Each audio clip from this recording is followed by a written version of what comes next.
I was telling people back in the day, like, you gotta read the comics. The cartoons are just a little corny for me. I think, I'm 10 years old, like Mr. Know-It-All, reading G.I. Joe. 10-year-old talking about Nam. Yeah.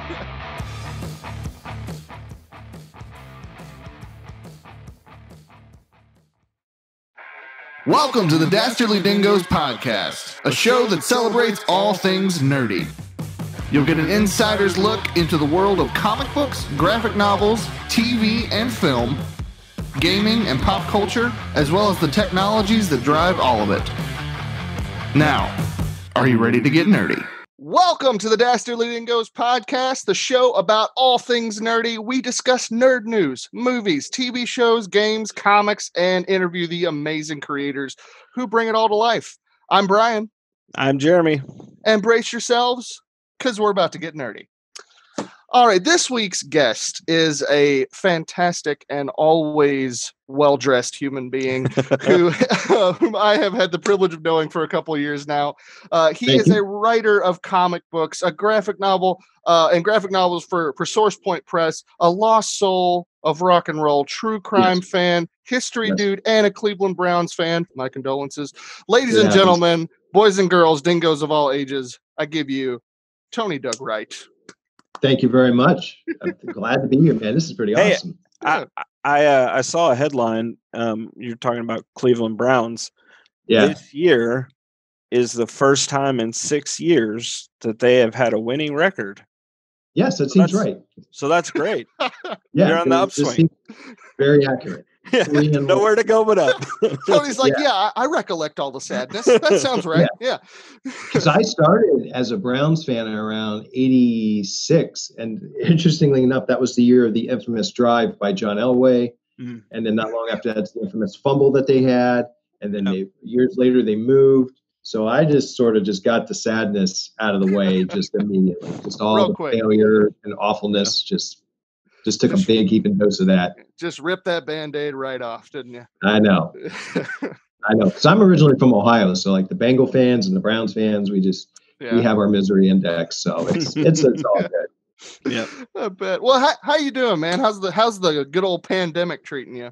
Yeah, I mean, like we were talking earlier, I can't believe it's October because it was April through maybe early June where I was talking to some other podcasts and I'm like, we'll just keep this going. We'll do more interviews. And I blink and it's October and the election's coming up and I work in local government. So we're tied in with elections and it's like, man, like where are the days going? And then before I know it, it'll be Christmas. And I mean, it's just been a blur this year. It's a weird year and we've all gone through it together and and I'm missing the convention. So that's a bummer. I saw the update recently where the Grand Rapids Comic Con's been canceled, which I had a feeling it was going to get canceled. And and I see all the memories too.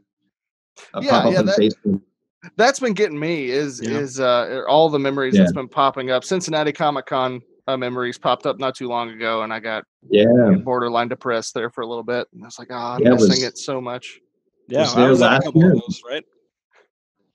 Do what, Jeremy? I said I was in a couple of those. Yeah, you were. Because you're popping up in those conventions now. I got to get to more than one. Hey, man, you got to start somewhere. Yeah. You started with one, and then 2020 happened. Yeah. So there you go. And then everything blew up. Exactly. Yeah.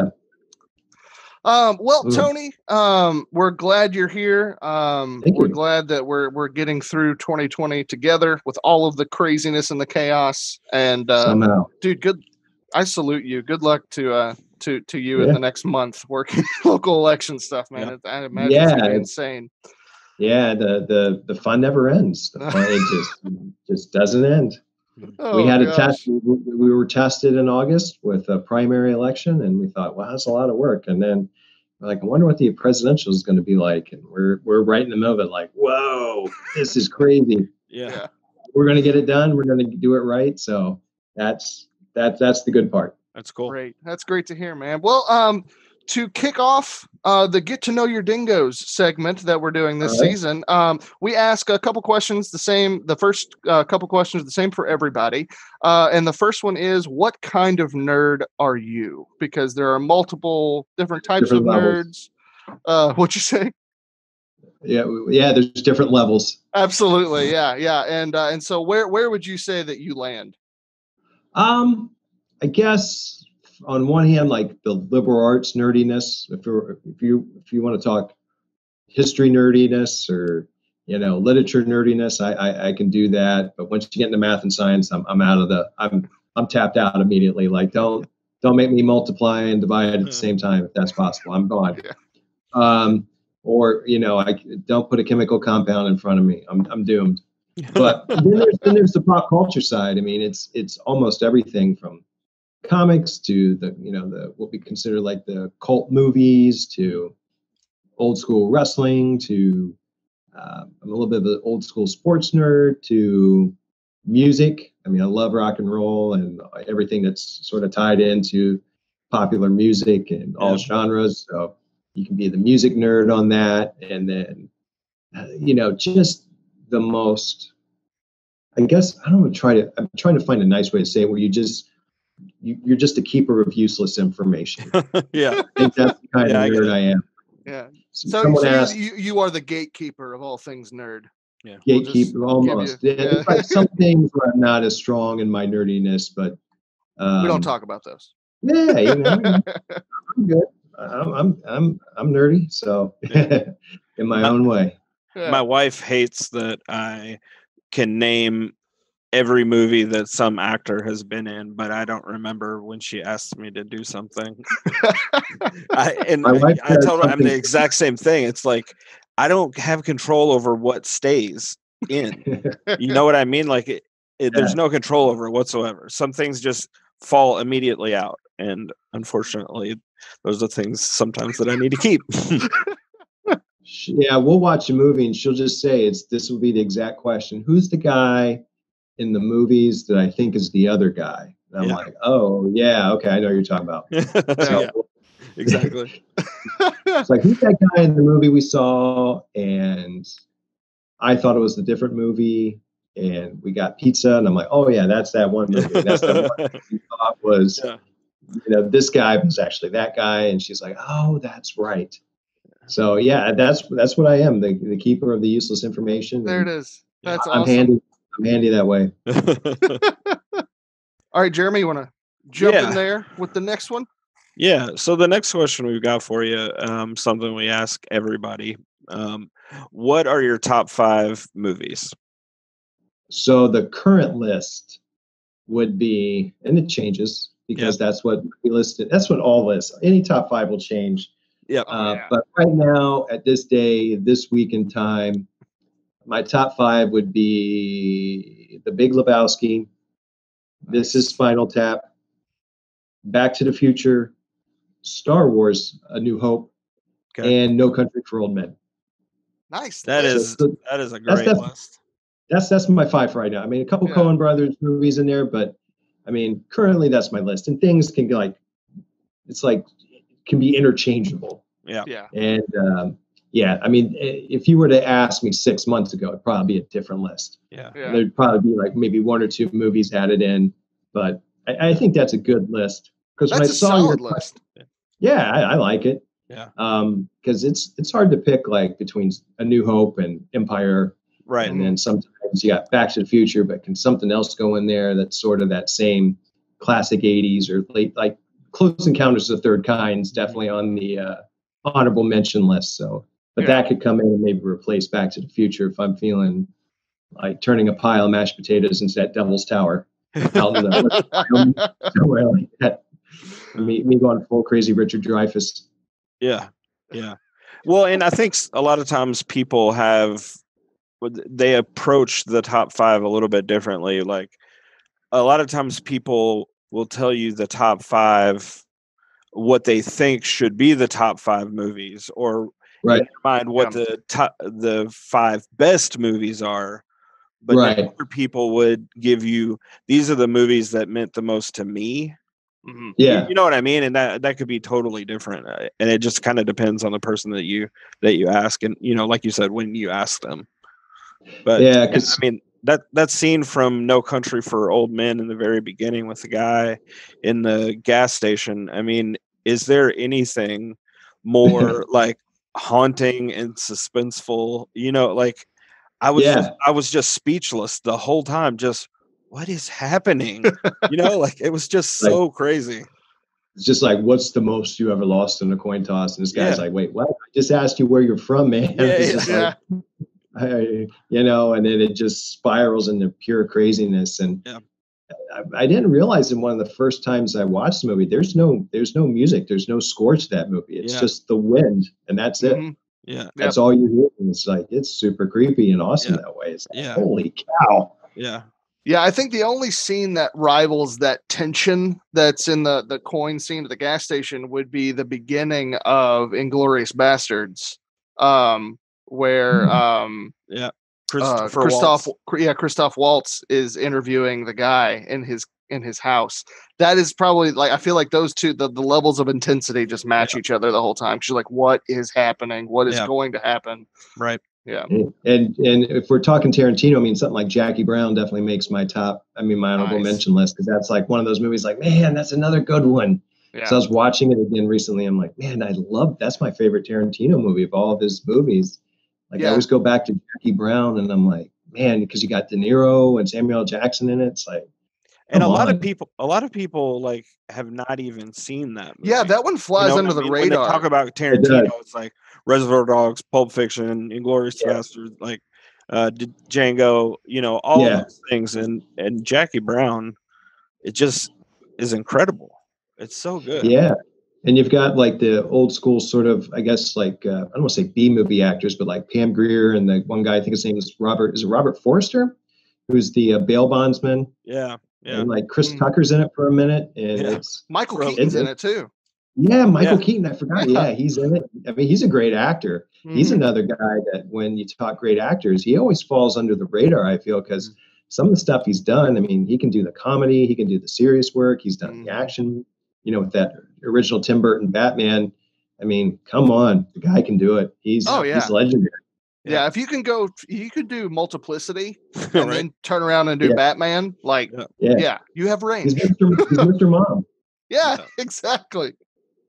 So all great stuff from these actors. And because there was another, sometimes we're thinking about these movies that fly under the radar, like Jackie Brown. There was one I was thinking of recently. Now it just escaped my mind. That's what happens when you're on the spot doing an interview. And probably if I'm doing dishes later tonight, I'm like, oh, that's the movie I was going to tell those guys about.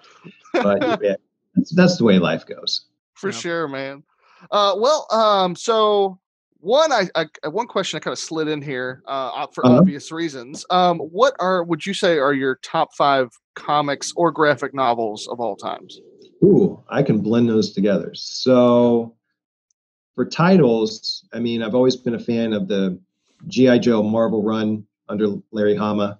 Nice. And then you've got titles like Batman, The Flash, Daredevil. I mean, I've always been big fans of those titles as well. And if I was throwing a graphic novel in there for fun, that's a tough one. One I've been reading recently, and it's definitely one that's flown under the radar. It's called Alan's War, and it's the story of a soldier who served during World War II. His name was Alan Cope. He grew up, I want to say he grew up in California, and went over to World War II around the end of the war. And it's about his story of being enlisted, getting into the war, and they're just sort of going through Germany as it's surrendering and all the people he meets. It's not a typical war story. It's just this guy's sort of personal journey, sort of almost like spiritual growth and exploration of like the meaning of life and stuff. And it's kind of a deep novel, and it's really well done. It was this French, because the guy just stayed in France after the war, and he met this French illustrator, and they just started having these conversations about the war, and they made this great graphic novel together. And another one I like that kind of flies under the radar is called Box Office Poison. It's by a guy by the name of Alex Robson, and it's kind of like this 90s Gen X sort of like New York story. it's really well done. And then also anything by Jeff Lemire. I mean, I'm going to read it because I just read Sentient and Descender. Jason Aaron does great stuff with like Southern Bastards, and his Star Wars stuff is just, I mean, that's all good stuff right there. I've been reading quite a bit of that recently. And I just picked up a series called Grass Kings. I've been wanting to finish up on that and read more. And getting back to Lemire, he has Gideon Falls, and Gideon Falls, it's so and good. that one's like, I was like, oh, this looks okay, and then I'm like reading, I'm like, I got to get because my library has the books, and I'm like, I got to get more of this. This is great, because I had just finished Descender, and I was looking for something else, and they had Gideon Falls, and then I got into Black Hammer, which I'm like, this. I mean, the hits just keep coming from that guy, so. Yeah, I think you just covered the entire genre spectrum of comics right there, man. Like, you have a solid, like, which I would expect nothing less. But my goodness. When I was a kid, I mean, the only ones I was reading was like G.I. Joe with Marvel, and there was these comics called Fightin' Army and Fightin' Marines, like these war stories. And I'd pick up other comics from time to time, look through them, like the Fantastic Four, Spider-Man, and I was just like, these war stories seem better. And like, there was Transformers had comics back in the day. I remember picking up a few issues of that and some other stuff here and there. But by the 90s, I had this big Marvel run. Early 2000s, I had this huge DC run I did. As far as like everything I'm just trying to read. And then probably in the past, I don't know, 5-8 years, I've been trying to expand more into my love of comics, getting some more like independent stuff, and just reading as much as I can, just finding something different that would really like get my attention. You mentioned G.I. Joes. Yeah. When I was a kid, I wasn't huge into comics, but there was like a summer, I think, where I was like, I want to get comics. And my dad took me to the comic store, and I got it was G.I. Joe. It was a Snake Eyes comic, and I don't know where it is now. I wish I still had it, but it was really entertaining. I liked it a lot. But yeah, there's that famous G.I. Joe, and I want to say it's in that Marvel run in the 20s, 24. Was that issue 21 or 20? I can't remember. But it was called The Strangest One of All, and it has Snake Eyes' dossier, and it's all about how he became Snake Eyes. Oh, that's awesome. Yeah, that's just like, and there's one called Silent Interlude, which is, there's basically nothing said throughout the comic, and I think it's one with Storm Shadow, and I think Snake Eyes is in it too, and it's just like, because I was reading that as a kid, and then the cartoons were on TV. Yeah. So this is back in the 80s, and you're reading the comic book, like, this is some heavy stuff, man. They're talking Nom and everything like that. Yeah. And then you watch the cartoons, and it's like, let's have a PSA about not starting fires in your house. And it's like okay, that's okay. But yeah, I was like, man, like, you guys, because I was telling people back in the day, like, you got to read the comics. The cartoons are just a little corny for me. I think, being 10 years old, like Mr. Know-It-All. Yeah. Reading G.I. Joe. 10-year-old talking about Nam. Yeah. There's some good stuff here, guys. There's some Eastern philosophy. So, but yeah, I mean, I go back and look at that stuff. Even my son, he's gone back and read some of that stuff, and he's like, "Yeah, this is pretty cool." And he's 13. He's almost 13. So I'm like, all right, getting some parenting wins here. There you go, man. That's awesome.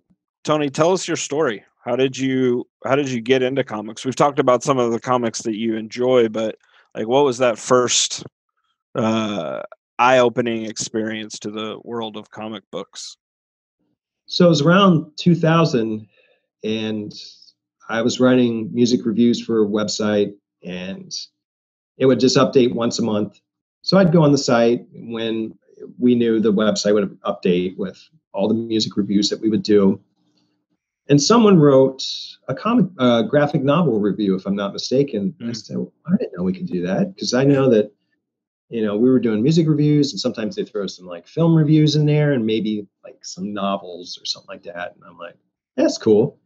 But then I saw a graphic novel review, and I'm like, we could do comics? Is this a thing? If we're doing comics, I want my own little comic book column. So I asked the editor, is that cool if I do a column? They said, fine.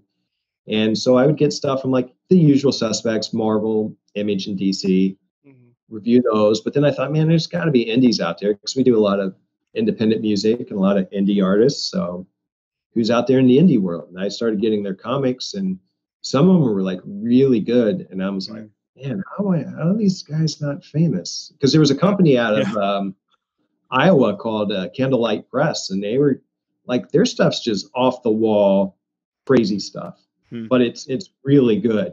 And then I received just stuff that was just, I mean, it was just awful. I mean, it was so bad. And I'm like, oh, man, I've got to review this. How can I be diplomatic in my reviews and not be too harsh? But then I thought, man, if they can do this, this looks like fun. I want to do it. Yeah, I can write, but I can't for the life of me do any kind of artwork. I'm terrible, still am. And I thought, wait a minute, my cousin Joe is an artist. I bet he likes comics. So I should email him and talk comics. So if we jump forward to, it might have been like 2003, 2004, I email him, and it's the first time I've talked to him in 14 years. And I get in touch with him through email, and I said, look, I know I haven't talked to you in a while, but I want to write comics. Are you still an artist? And if you are, do you do comic book art? And that was just like my Hail Mary pass. Yeah. Because I thought, let's find an artist. And he's like, yeah, I'm an artist. I like comics. You've got some ideas. Let's work on something. So from 2004 through 6, maybe 7, we tried working on a comic book together, and he went to Comic-Con and tried to show like the artwork around to companies, and nothing happened. But at that time, I got married, I bought my first house, my first child was born. So like all this adulting happens at once. And by 2009, we really hadn't done much in a while. And I said, you want to get back into doing something? And he's like, yeah. Let's figure it out. And I think he was going to school at the time he was going to art school, but he said, I can help you when I can. And I thought, man, there's got to be a way it's easier to try to get into publishing.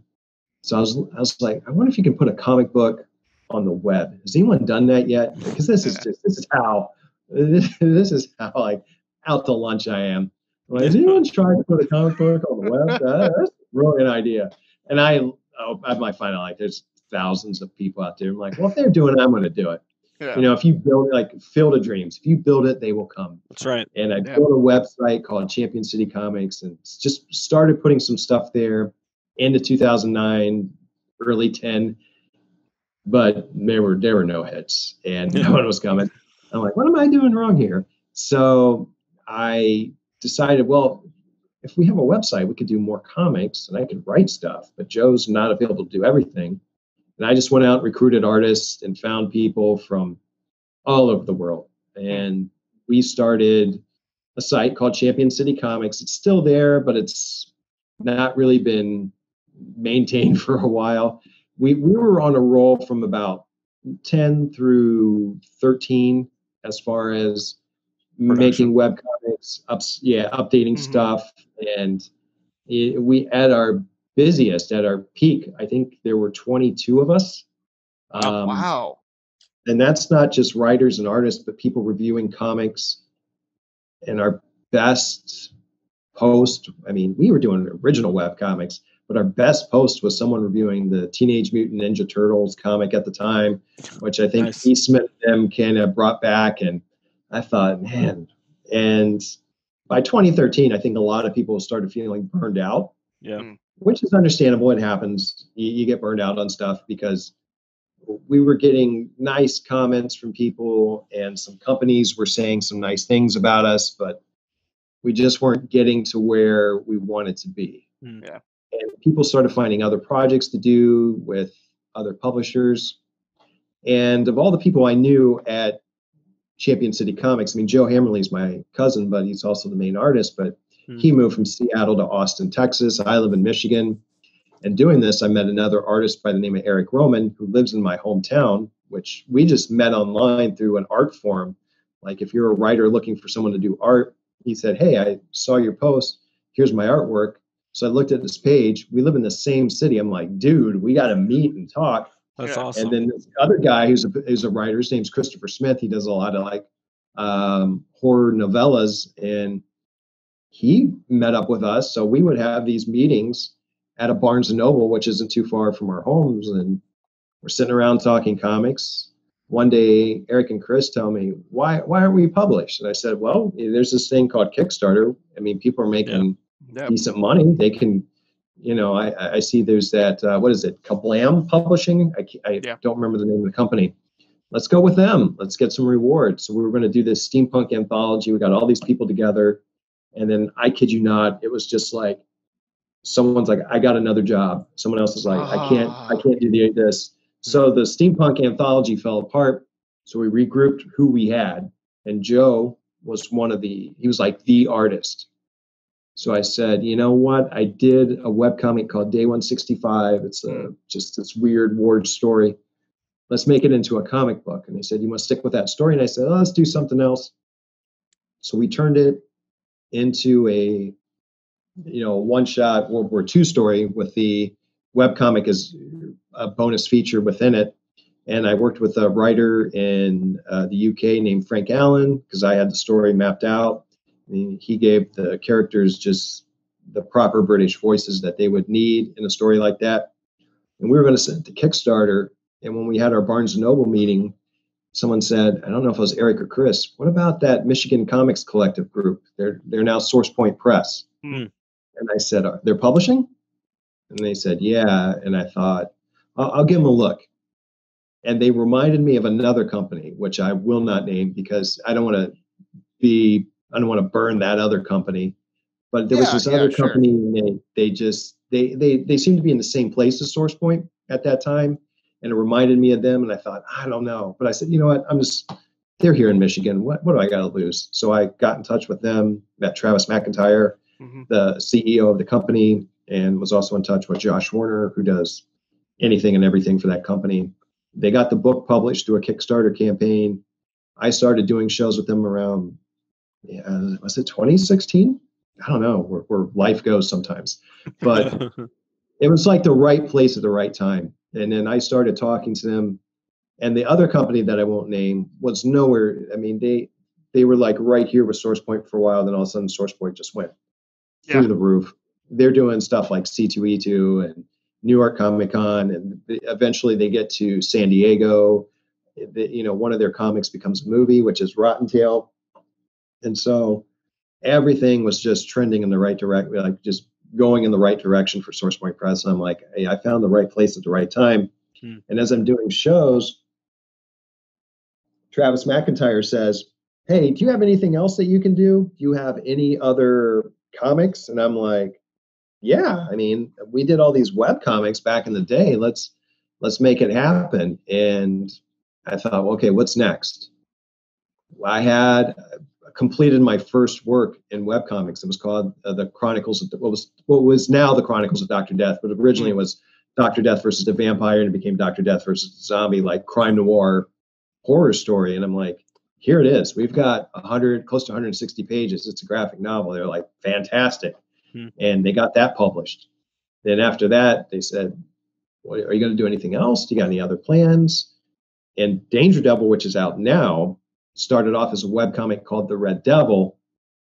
When we wanted to make it into a comic book, one of the questions we had was, can we use the name The Red Devil? And we did some searches and felt like this is going to be one of those title names that could cause legal issues. There's probably going to be some hurdles to jump and red tape, pardon the pun, but we changed. So we had a day where I'm working with Joe Hammerly, who's the artist, and Eric Roman, who's one of the co-creators. And we're basically the three creators of that series. And I just said, we got to come up with a new name for this. So we're bouncing ideas back and forth. And eventually we come up with Danger Devil.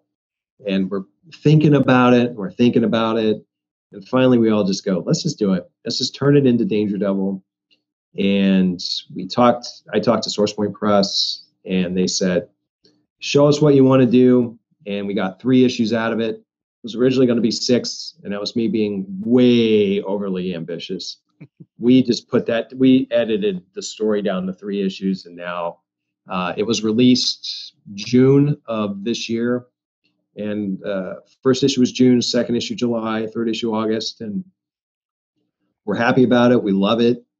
Totally missing cons this year because I want to tell people about it. So, yeah, I mean, everything with Danger Devil is what we love about comics. It's like old school superhero storytelling mixed with like Saturday morning cartoons and just a bit of like that campiness you would get from like that Adam West era Batman TV show. Yeah, That's I was actually reading it earlier this week, and I felt that vibe very much while I was reading the first issue. I was like, this has that fun 1960s Batman era, but it's also like the artwork is terrifying and it's wonderful. Yeah. And that's what we're looking for, because someone I know, he read it and he's like, was it meant to be like that? Like, he was trying to find a diplomat. Like, did you mean to have this seem like corny, like what they call Batman 66 stuff? And I'm like, oh yeah, that's what I wanted. That's what I was looking for. Because what I would say, it appeals to all ages, and that's key to comics, because working cons since 2016. I mean, I've been attending them for a while, but when you're on the other side of the table, and you got people coming up and asking, well, what do you have? Because I like this and I like that. Mm-hmm. When you talk to people about comics, I like Marvel and DC, and people like all ages stories. And you see people of all ages at the table looking for certain stories. And when we were putting Danger Devil together, mapping it out, we thought this is going to appeal to a wide range of people. So, and we're doing something different with it. We're just throwing them right into the story. We're not doing the origin story. You're going right into a story, and you've got to figure it out. It's a gamble.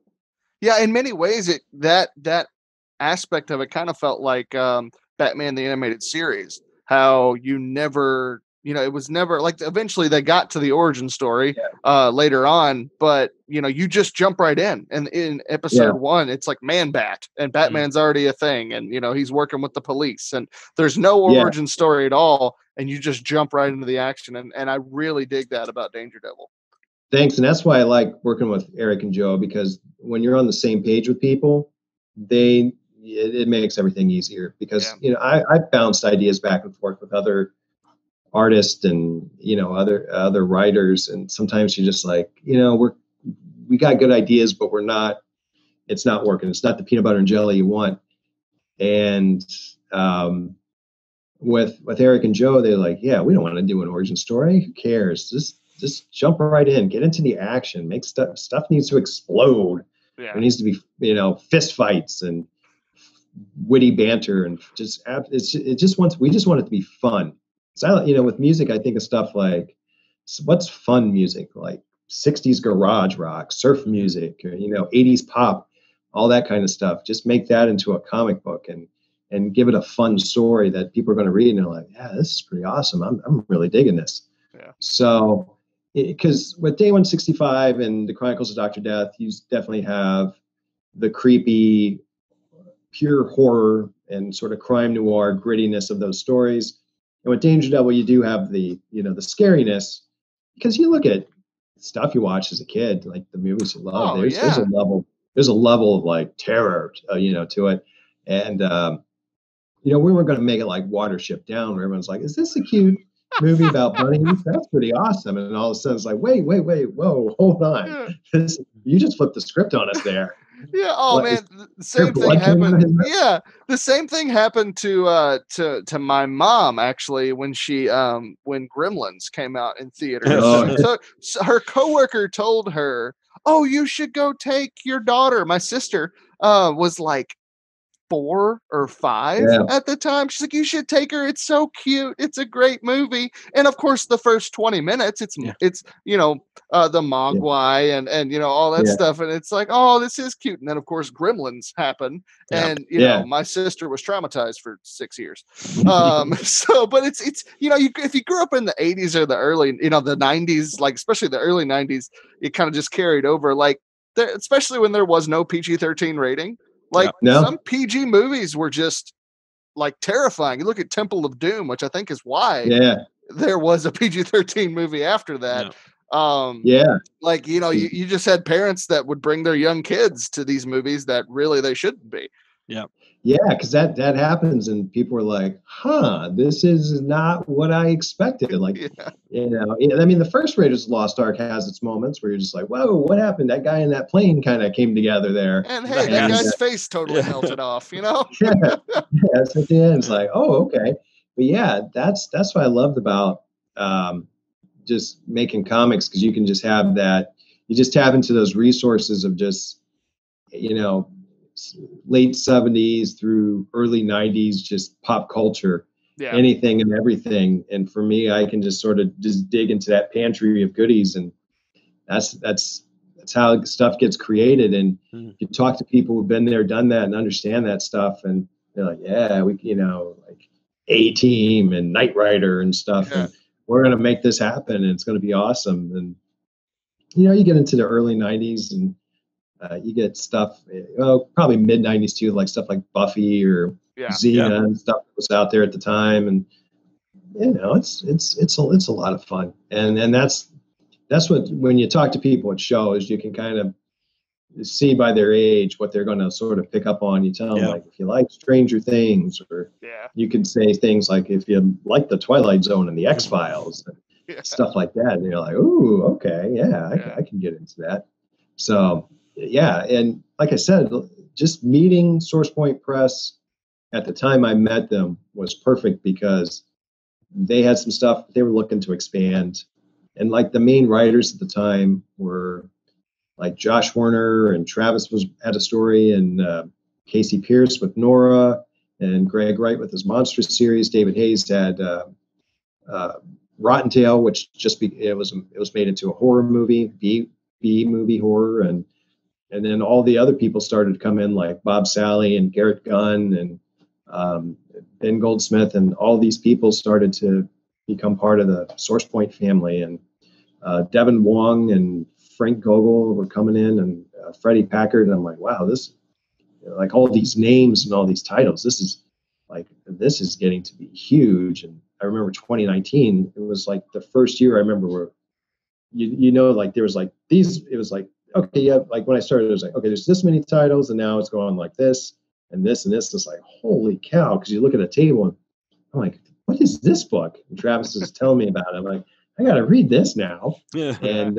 the more shows I would do, the more books I would see. And then the Deepwater Games comes in, and Nolan Nasser's game art, and all it just expanded into this huge company that's now Oxeye Media. And it's like, man, I'm glad I met you guys when I met you. And I'm glad you're in Michigan, and I'm in Michigan. I mean, I'm on the west side of the state. A lot of them are like in the mid Michigan to the east side over by Detroit. So yeah, so we're all connected, and it's a good place to be. And they get to shows all over the U.S. and they've been to shows in the UK, Ireland, and I think one year they were going to do a show in Japan, but I don't know if they actually made it. But yeah, it's great to travel and to do shows with them, and to meet people who are hungry for something new in comics, and they see our stuff and they're like, okay, I think I've heard of you guys, but I haven't had a chance to pick up any of your comics at my local comic book store. So now I'm seriously nostalgic for Comic Cons way back in the year 2019. Right, it was at least 10 years ago, wasn't it? Oh man, so talking about Source Point Press, I'm always seeing you at Comic Cons. That's how we met, actually. You were, right? Yeah, absolutely. And you're always repping Source Point very, very well. Tell us a little bit about how Source Point Press got started. What was the history there? From what I remember, I got involved with a Kickstarter because when we started looking at publishing from Champion City Comics, there was a group called the Michigan Comics Collective, and they're middle of the Lower Peninsula of Michigan. I think they were in Midland. Mm-hmm. So they were putting something together. I forget. It must have been Eric Roman or Chris Smith, at our Barnes & Noble meeting saying, man, we got to do something with these guys. They've got a Kickstarter anthology. It would be in print. And I worked with an artist, Ryan Cairns, who lives in the Toledo. Well, actually, I think he's somewhere southern Michigan or Toledo area. It all comes together at some point. And we did a story, and it got in the Michigan Comics Collective. And from what I understood, they were just a group of people, artists and writers, and anyone in between or outside of that realm that just got together and said, all right, we're doing this. We love comics. Let's make our own comics. Let's start our own company. Mm-hmm. So my guess was 2014, they started Source Point Press and started off with some titles, and they were doing comic shows that were literally in the basement of churches. Mm-hmm. And eventually got into, small arena shows and stuff like that. And by the time, I joined them in like 26, well, I was into 2015, early 2016, when I started doing shows. They're not doing shows in Michigan, but they're going to Toronto, and they're going to New York, and they're going to Boston and Baltimore, C2E2, and they're picking up steam as they're going along. So they just had their catalog of comics, which were at first a lot of horror, sci-fi comics, supernatural stuff, and now it's all over the place as far as what they have for their titles. I mean, it's you just look at their website, and it's amazing what they've got out there right now, and all the people they're working with, and it's a big company, and they've grown into a company with games and gaming pads and artwork like that. So, and getting movies made, and it's like, and they even have a publication side where they're doing original novels and novellas, where it's a lot of the horror supernatural side as well. So it's like, you think you've seen it all, what they've published, and after a while you go to a show and you look at the table going, what is this stuff? Where did this come from? I'm going to have to do a quick speed read of some of these books, and so I can pitch them to people at shows. Yeah, I know your booth is always the one that Robin gets nervous when I go over there, because she's like, what are you going to come back with? And I'm still, one day I will come back with the big omnibus of The Misplaced. Yeah, that's a good one. That is a fantastic book. Yeah. We did a show in, where was it? Madison, Wisconsin. It was a Wizard World show. I want to say that was late 2018. I was with a couple people, and this one guy was pretty much sold out of his comics. And he said, I'm going to sell The Misplaced. And Misplaced it's a big hardcover book. Mm-hmm. It's beautiful. And we're like, man, if you could sell those books, man, because we've got because you can bring about 4 or 5 of those. It's heavy. You know what I mean? Yeah, you get a lot of those, you get those books, and man, this guy sold them like right off the table. And I thought, well, if he can sell them Misplaced, I'm going to try selling them Misplaced. And I got that sold at shows, and that's always one of those books you can sell, because people look at it and they see it and they go, what is this? Because that's one of the books on the table. People just stop and they look at it and they say, what is that? Like Salvagers, because they see the spaceship wreckage. They're like, wait, what's that? I love Star Wars. I love Firefly. What's that? Or they'll see names. We had one called Made Up Zombie Clown Circus, and just the title alone, people are like, I'm sold. Yeah. You then just walk up to the table, they'll see certain titles. I want this.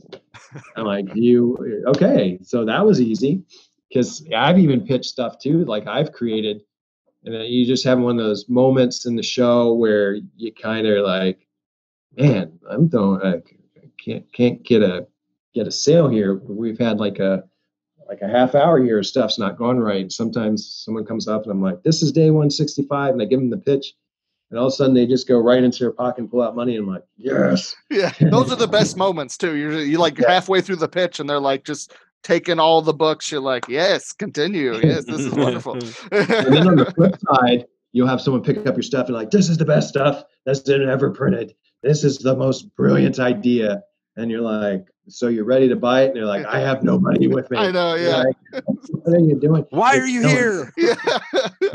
Exactly. You feel like at that point, you're like, I feel betrayed and lied to. Just keep walking, sir. But actually, no, like a lot of those I have learned in those moments that that's a great time to really invest in people, because when they do have money, Yeah, they can come back. just being And smart or it's just something. good to and it's good to just get to know people anyway. I've really, like, that's honestly a part of the Comic-Con experience that I miss, is just interacting with those folks, finding out what people like, and talking to them about comics in general, and it's just the community aspect of it all.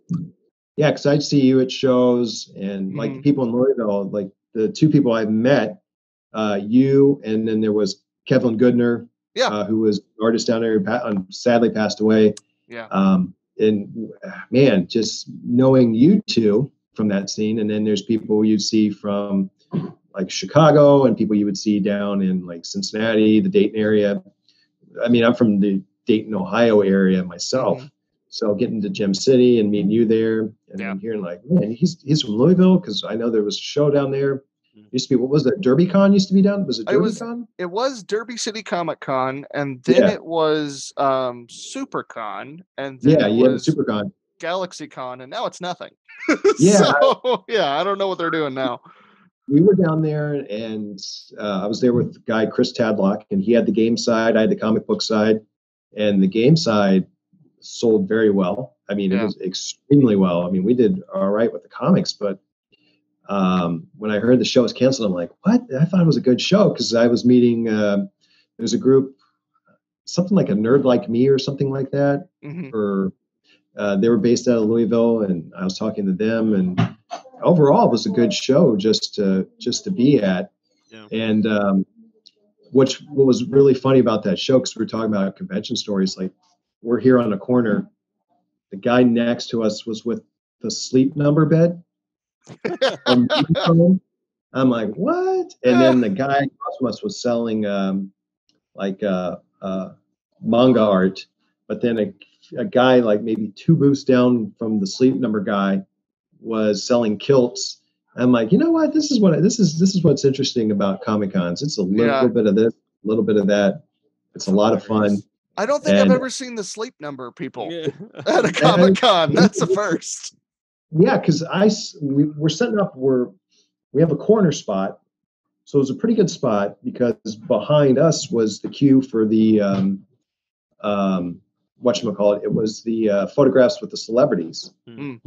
So we thought that's a good spot, and it's a good way to bring in traffic. But then I look over and I see this guy setting up. We find out actually he's from Michigan, like us, and I'm like, is that Sleep Number bed? Is that memory? It's one or two. It's like Sleep Number, memory foam, and he's also selling like blue blockers. And I'm thinking, that they're here. Okay, you know what? I'm not. Who am I to judge? You'd be like, maybe I'll take a nap later, and this will work out. You know, they've just got the same spot in every single convention that comes through Louisville. They just have reserved this one spot every time. Yeah, because I usually see people who sell like, they're doing their own thing in the world of pop culture. But this was the first time, like, the Sleep Number. It has nothing to do with it. Like they might as well have like a what is that company, Brookstone or something there? Massage chairs. It was funny, and we got a good laugh out of it. But still, I mean, it was Louisville was a good show. It was a big crowd. It was busy. We did the drive down to Louisville and made it back up. So it was a great show. Yeah, I know. I was very impressed that you. I remember when the show was wrapping up. I asked you, I was like, hey, are you guys staying, an extra night? I think I was wanting to see if you wanted to grab dinner or something. You're like, oh no, we're driving back tonight. Yeah, I was like, that is a long drive. Yeah, we're driving down from my in-laws live in Battle Creek, Michigan, which is a good spot to be. And, for us to meet. Mm-hmm. So we drove down from roughly the Battle Creek, Michigan area through Indiana. And it's early morning, and all of a sudden traffic's picking up. And I'm like, what is going on? Why is traffic picking up? We've had smooth sailing through Indiana. And I'm like, this is so dumb. Busy traffic at 8 o'clock in the morning. Where are we? And I look up, and we're in Indianapolis. I'm like, oh. There it is. Okay. Yeah. Okay, me waking up, figuring out, where are we? What is this going on here? But the drive back, we got out all right, and getting home, and you feel it definitely the next day. Was it about 6 hours? Was that? Yeah, roughly. It seemed like 6 that. hours, Yeah. Because we met around 5 a.m. to drive, 4 a.m., 5 a.m. to drive to Louisville. And when we got to Louisville, we're like, oh man, that was quite the trip. But you just got to unload your stuff and get the table ready, maybe take an hour break, eat something, Dig and then deep. the cons. Drink Yeah, some the cons coffee. ready to go. Yeah, because people you talk about cons, and sometimes you've got that 12 to 6 Friday night, or if you're lucky, it's a 4 to 9 Friday night. Yeah. And then Saturday, we always tell people like, this is the day. This is the one where you got to sell. And that's a 10 to 7. It could be a 10 to 8 show. Yeah. Weird thing I remember about Louisville, that was like what, 10 to 6. There was, I don't remember if it was GalaxyCon or 7? SuperCon. We had a 12-hour Saturday. I don't See, remember that's if it rough. was. Yeah, that was the roughest we've had. I think it was SuperCon. I don't think it was last year. But I remember it was nuts. We were like, oh my gosh. Because Sundays you get because we thought we'd get a 10 to 4 crowd. Yeah. It doesn't matter where you are, because with Sunday, you're either going to have the people that are going to get there early, or the people who get there like after church or something. Mm-hmm. And we thought, well, with Louisville, we'll expect an afternoon rush, but it just seemed the hours that day just seemed a little bit off to me, just working other cons. But it was a good show overall. There was I don't remember the name of the ice cream place that was there. Oh, Earler's. Yes. Yeah, that was good Earler's stuff. is delicious. And we had some of was it Nord's Bakery? Some of their donuts. Yeah. Oh, yes. Yes. We walked in there and they said, "Where are you guys from?" We said, "We're from Michigan. This is our first time here." And they just started handing us donuts. Like, "Here, try this." Yeah, they're great. They're like, "Here, sweetie, this has bacon in it." We're like, "Good, we're sold. We're taking it." Yeah, bacon donuts sold for sure, man. And there was a great place. We ate breakfast one day. It was like an old pharmacy somewhere. Yeah, it was really good, and we had a great time in Louisville. And it was reminding me of the show. We had a good show in Cincinnati. Mm-hmm. So man, it's just like. Yeah, Cincinnati's always a great show for us. We love Cincinnati Comic Expo. It's great. Yeah, and one of my good friends lives in Cincinnati, so it was good to be down there with him. And then, the only show I did this year was C2E2, and that show in itself is, that show is beyond exhausting, because it's not just your typical 3-day Comic-Con. It's Chicago, and there are tens of thousands of people at McComley Plaza, and it's constantly busy. There's never a down moment at C2E2, and you got to sell, especially at C2E2. You got to walk out of there knowing you sold just about everything that you could possibly sell. Yeah. So it's just one of those cons where you're just like, man, we got to be busy today. Yeah. Well, just kind of a couple more questions here before we let you go. If you could give advice to a creator who's, just starting out, just entering into the indie comic industry, what would that advice be to this person? Just start with the one-shot comic book. I'll reverse. If you want to get with a company and you're just a writer, that's a tough mountain to climb. If you're a writer and an artist, you definitely have, I think it's easier, just because you have that ability to do that. You can just, boom, here's my work. Like what you can do with Memoirs of an Angel. Just get that out there, and you've had successful Kickstarter campaigns where you're just like, here it is, boom, boom, boom. Yeah. But if you want to try Kickstarter, it's a way to sort of get your name out there. And if it's a one shot, more power to you. And if you want to get in with a small press publisher, starting with something like that, or if you do have something that's a series where you have all these comics and you can make something, you can present them like, I've got this 3-issue arc, or I've got this 6-issue, 12-issue series, whatever. I did a graphic novel. They see it's completed. Great. Don't go to a company with, here's my idea. Yeah. Nobody wants to hear your idea. Nobody wants to see your preliminary art. People want to see a completed project in that world. And if you show them a completed project, that's great. And, there's a lot of ups and downs to it. I mean, you're going to hear no a lot, which I did when I was in the world of webcomics. We talked to companies and we heard no a lot from publishers, which was frustrating for us because they said, oh, yeah, one company was really nice. And they said, hey, you guys really do a good job, but it's not what we publish, but keep it up. And that was one of the times where I felt like, okay, we're doing something right. Someone likes us. And expect to hear no a lot. It's not the end of the world.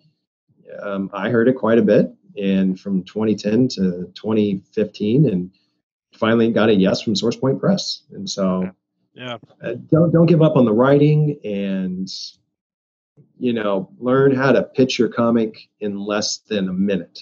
Yeah. If it's more than a minute, you're dead in the water at a Comic-Con because you have to pull people in to pitch your comic, and you've got to have them if you can have them within the first 15 to 20 seconds, you're good. If you can't get them in like that, you're in trouble.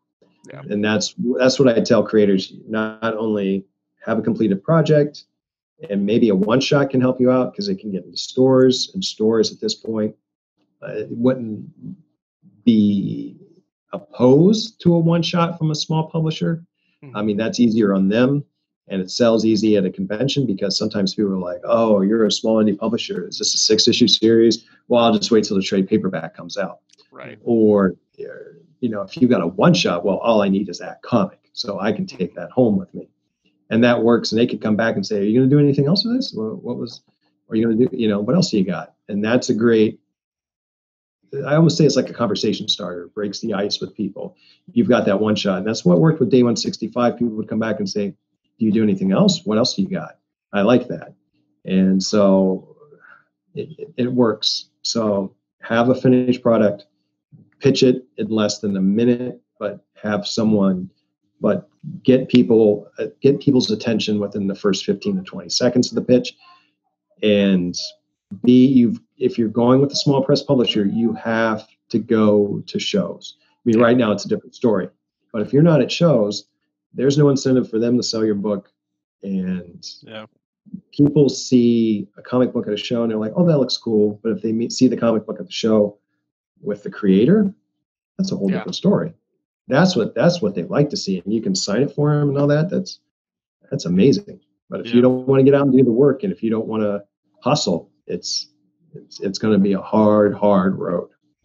Yeah, for sure. And I would even add to that, like, doing it for the love of it is going to get you through those times where, I mean, like when I was first starting out with memoirs, I was still figuring out how to make a comic, but I wanted to, and I had a blast doing it, and I was loving the experience, and through those times where, rejection is a part of it, and you just kind of roll with it and keep going. But that's solid advice, Tony. Like, all of that was great. Thanks. I mean, people, it's one thing that people got to understand in doing this, you're going to hear no a lot. And another thing you got to remember is, okay, if you get published with a small press publisher, you're not at Marvel tomorrow. You're not at DC tomorrow. You're not at Image tomorrow. Only just like a chosen few, ascend to those areas. I mean, be prepared to be doing this for a while in the small press world. There's nothing wrong with it. I mean, SourcePoint gets in at places, stuff like look at Frank Gogel's work, Dead End Kids and No Heroin. No Heroin's fantastic. I just got issues 2 and 3 in the mail the other day. I'm super excited to dive into it. Yeah, and then Stan Konopka, who works with SourcePoint Press, his Rejected series. People are going crazy for that. Yeah. And so that's stuff that gets in the stores. People buy it, it sells, and it gets word of mouth. And when it gets word of mouth, that means people are ordering it at stores, and that's huge. Yeah. And just because you're not in stores doesn't mean you're not making it. You do a lot of selling at conventions as opposed to stores. And conventions like I said, and Kickstarter are 2 huge ways to get books to people. I mean, I know people, they don't even go the publisher route at all. They just do Kickstarter and they go to shows, and that's enough for them. Yeah, and that's where I see people doing that. And like I said, I saw what you were doing through Memoirs of an Angel, and saw your Kickstarter campaign, being successful. And other people I know in the industry, they're like, yeah, we're going Kickstarter too, and it's worked for them. But if you want to go with Kickstarter, make it unique. Yeah. And if it's just Kickstarter, if you've got a special cover for Kickstarter, like a special variant covers, right? You got to throw things people's way. What's in it for me is what the people are saying with the Kickstarter campaign. And if you got, candy for them, I guess you would say, they love it. You have to have a good video too. Oh yeah. Yeah, this guy's made every Kickstarter video that I've done. Shameless pitch. Yeah. Yeah, I mean, you've got to really, really like bring it with a video, because if it's bad, you're gonna be like, pass. I can't tell you how many Kickstarters is just like a guy holding his phone up and some other guy talking at the like, come on, put a little bit of effort into that. Like you're selling yourself at that point. Yeah, there's got to be some pizzazz to it. Yeah, just a little bit. Give them something, just a little taste. Yeah, and it's just think about like movie trailers, right? Like it's you have to make it appealing. You can't just in a world this summer. One comic. Exactly. Oh man. So what's your favorite book that you've written for? You've talked about a few. What's that one that like you're the most proud of that you just loved? It's like your children. You love them all. Yeah, right. You love them all. That's the way I feel about everything. Like with Day 165, Dr. Death, and Danger Devil, all the D's. It wasn't meant to be that way, but it just turned out all D titles. But yeah, I love them all. I mean, because there's things you can pick with one story, you're like, oh yeah, that was great. And then you look at another story and go, oh yeah, that was really cool. But I can't pick one out of that batch, because you work with different people, and you guys, we like getting the 3 Danger Devils completed. That was like an amazing process. Like we were like students down to the wire of the class presentation due tomorrow. It was just like, we're doing it, that was great memory. And like seeing Day 165 printed for the first time, it's like your first comic book in print and it's in stores. Yeah. You're like, what? There's nothing like that. That feels so great. Yeah. And you see people, I saw people, these 2 kids, they bought the first day, or this one kid bought Danger Devil in the store, and there was a picture of them holding it. I'm like, all right, that's a victory. Yeah. That's success. That's cool. I don't care what anyone says. One person buys it in a store, like 1,000 miles away. That to me, that's just awesome. Like that's a good feeling. So you can't beat that. Yeah, for sure. Well, final question, my friend. Yeah.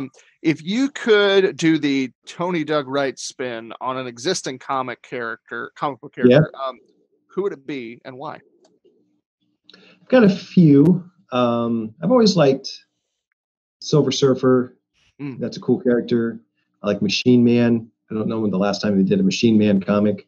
If you can go back to old school Marvels, like the Shogun Warriors, that was a cool one. Those giant mech robots. Yeah. And man, that's what I would like to do, and maybe do like a gritty noirish G.I. Joe.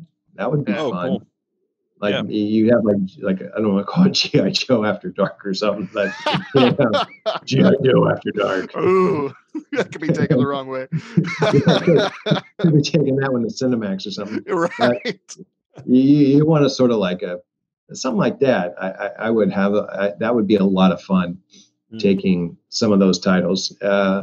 Because I found some old ROM comics recently, and I'm like, man, that was such a good series, man. And I think they've brought it back a few times, and the Silver Surfers they've brought back a few times. Like the original Stan Lee stuff's like really cool, but even the G.I. Joe, I was like, man, if you could do like a gritty, like those old war stories by like, what was it, Garth Ennis or someone, or just do something with those stories, like take it on a different spin or something. That would be really cool. That's what I would like to do. Well, that sounds awesome. Sweet. Yeah. I love that. Yeah, I love the idea of taking older characters that people don't know of, or or they've always been like a joke in their own comic book universe. Like I can't remember who did this run, but it might have been Jeff Johns.